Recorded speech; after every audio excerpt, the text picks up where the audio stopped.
ভালোবাসে। তোমার বাবার বয়স 35, 20 বছর বয়সে বিদেশ গিয়েছিল। তোমাদের ঘর ছিল না। 5 বছর জীবনের ব্যয় করে দিয়েছে। বাবা মা, আত্মীয় স্বজন, বন্ধু বান্ধব, ক্রিকেট, ফুটবল, ক্যারাম, কত দাওয়াত, কত আপনজন মারা গেছে। সব ব্যয় করে 25 বছর বয়সে দেশে এসে বিয়ে করেছে ঘর দিয়ে তোমার মাকে। তোমার জন্ম হয়েছে, তোমার বাবা চলে গেছে বিদেশ। তোমার জন্মের পরে 8 বছর তোমার বাবা বিদেশে। বিবাহিত তো বটে, কিন্তু সে বউয়ের স্বাদ পাচ্ছে না। তুমি প্রেমিকার পিছনে ঘুরো। 15 বছর বয়স তোমার। 20 বছর 22 বছরে বাইক লাগবে তোমার। তোমার বাবা বিয়ে করা সত্ত্বেও সে তার যৌবন কাটাতে পারেনি তার বউয়ের সাথে, মানে তোমার মায়ের সাথে।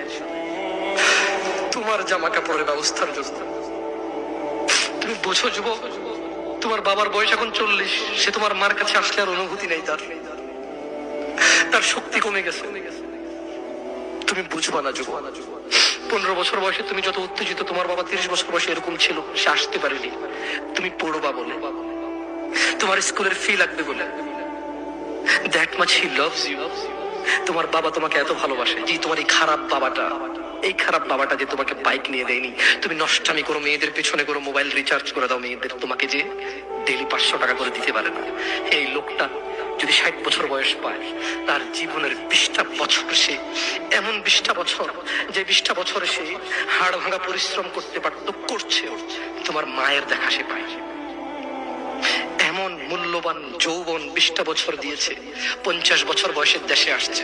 তুমি বিয়ে করে বউ নিয়ে আলাদা থাকো, তুমি বিয়ে করে শ্বশুর বাড়িতে যাও।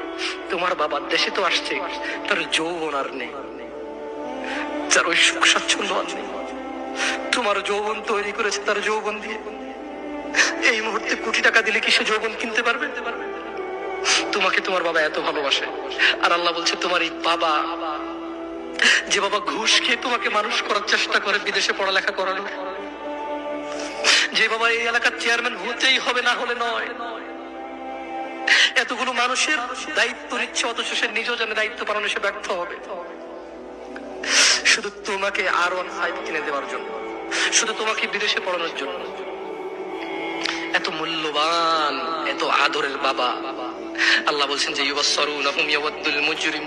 ও মুহাম্মদ সাল্লাল্লাহু আলাইহি ওয়াসাল্লাম, আপনি সেদিন দেখবেন অপরাধী এই মানুষটা যে এত বোকা, ছেলের জন্য এত কিছু করেছে হারাম ভাবে, হালালের ধার ধারে নাই, হারামের ধার ধারে নাই।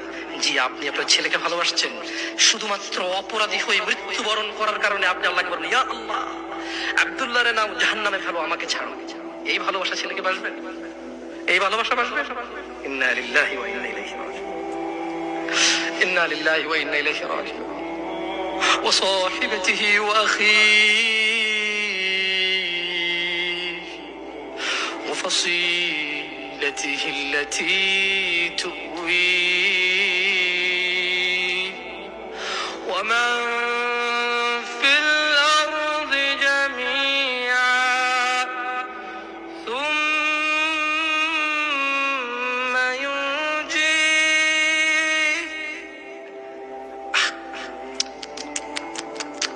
আমার মনে হয় না এই সূরাটা আমি শেষ করতে পারবো। ইন্না লিল্লাহি। আল্লাহ গুলো কি বলছে? আল্লাহ বলছে যেদিন আকাশ রঙিন গলিত ধাতুর মতো হবে, অপরাধী বাঁচতে চায়, বন্ধু বন্ধুর খবর নেবে না। অপরাধী বাঁচতে চাইবে তার অপরাধ থেকে নিজের সন্তানের বদলে, ইয়া আল্লাহ লে সন্তানকে যা খুশি কর, আমারে বাঁচা।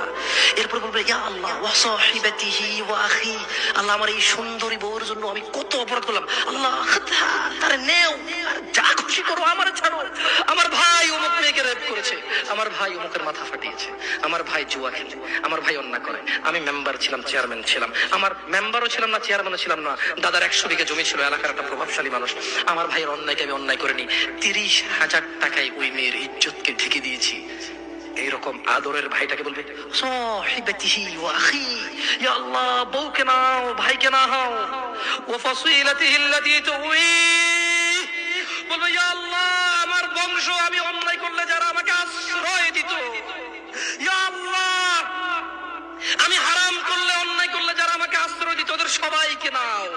সবাইকে নাও, আমাকে কি করো কি করো?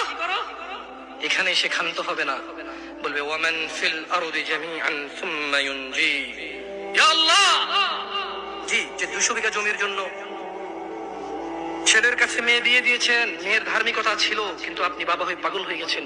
200 বিঘা জমির মালিকের সাথে আত্মীয়তা করবেন?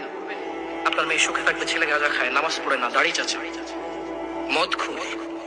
আপনি প্রভাবশালী মানুষের সাথে আত্মীয়তা করবেন, আপনার মেয়েটা তার জীবনে শুধু ভাত খেলে নাকি সুখী থাকবে। আত্মীয়তা করেছেন 200 বিঘা জমির মালিকের সাথে। ধুর, আল্লাহ বলছে যে ইয়া মুহাম্মদ, ও মুহাম্মদ সাল্লাল্লাহু আলাইহি ওয়াসাল্লাম, ও নবী, আপনি দেখবেন এই লোকটা কি চাইবে সেদিন, জানেন? ইয়া আল্লাহ, ওয়া ফাসিলাতিহি আল্লাতী তুই ওয়া মান ফিল আরদি জামিআন সুম্মা ইউনজি। ইয়া আল্লাহ, এই দুনিয়ার মধ্যে যত স্বর্ণ, হীরা, মোতি, মাণিক্য 100 200 500 পুরো পৃথিবী সমান, সব কিছু নাও, শুধু আমাকে আল্লাহ ছেড়ে। সম্ভব? দুনিয়া আল্লাহর কাছে মাসির দানার মতো। কিসের মতো? তো আপনার এই উপহার আল্লাহর কাছে কি? আমি এই জন্য আগে বলেছিলাম, আপনারা আল্লাহর কথা বুঝলে খুব সহজ। দুনিয়া আল্লাহর কাছে মাসির দানার মতো, আরো তুচ্ছ। তো আপনি যদি পুরো দুনিয়ার শব্দ বলেন যে আল্লাহ এই নাও, দুনিয়ার সব, আল্লাহর কাছে এটা কিসের মতো না? তো আল্লাহ খুশি হবে এটা? আপনারা কে ভাষা বললো, এই নে মশার ডানা, আমার সার লাথি মার, বুঝে বেটা ফুটবলের মতো সব। সহিহ ওয়ালা গালাত? ঠিক বলছি না ভুল বলছি? আচ্ছা, আমি আসি। কাল্লা, না, ইন্নাহা লাযা। ও মুহাম্মদ, এই অপরাধী ছেলে দিবে, বউ দিবে, ভাই দিবে, আত্মীয় স্বজন যারা আশ্রয় দিত তাদের দিবে, পুরো পৃথিবীতে এবং পৃথিবীতে যা আছে সব দিবে। কাল্লা, না, আমি আল্লাহ মানবো না। ইন্নাহা লাযা, নিশ্চয় জাহান্নামের এই আগুনটা হচ্ছে লেলিহান আগুন, নাযাআতাল লিশ-শাওয়া, যা তার চামড়া খসে দেবে। তাদউ মান আদবারা ওয়া তাওয়াল্লা, জাহান্নাম ওকে ডাকবে।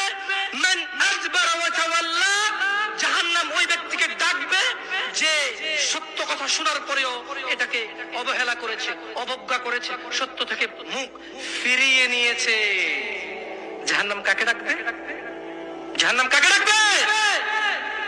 জাহান্নাম কাকে ডাকবে? আপনার মনে আমার কথা বুঝেন, আমি কি আরো স্লো বলবো? একটু স্পষ্ট বোঝা যায়? জাহান্নাম কাকে ডাকবে? যে সত্য থেকে মুখ ফিরিয়ে নেয়। বলুন, দাড়ি কেন চাচ্ছেন এবার বলুন? কোন রিজন নেই আপনার কাছে। আপনাকে যে হুজুর বলেছে আপনি মুসলমান, আপনার নাম আব্দুল্লাহ, ওই হুজুর বোকা। আমি হুজুরকে কি বোকা বলতে আসছি এই জায়গায়, নাকি উদাহরণ দিচ্ছি? ভাই দেখেন, আপনাদের মন মতো না হলে কিন্তু আপনারা উদাহরণের বলেন যে হুজুরে কইছি, আসলে কিন্তু কই নেই, উদাহরণ দিচ্ছি। কি দিচ্ছি?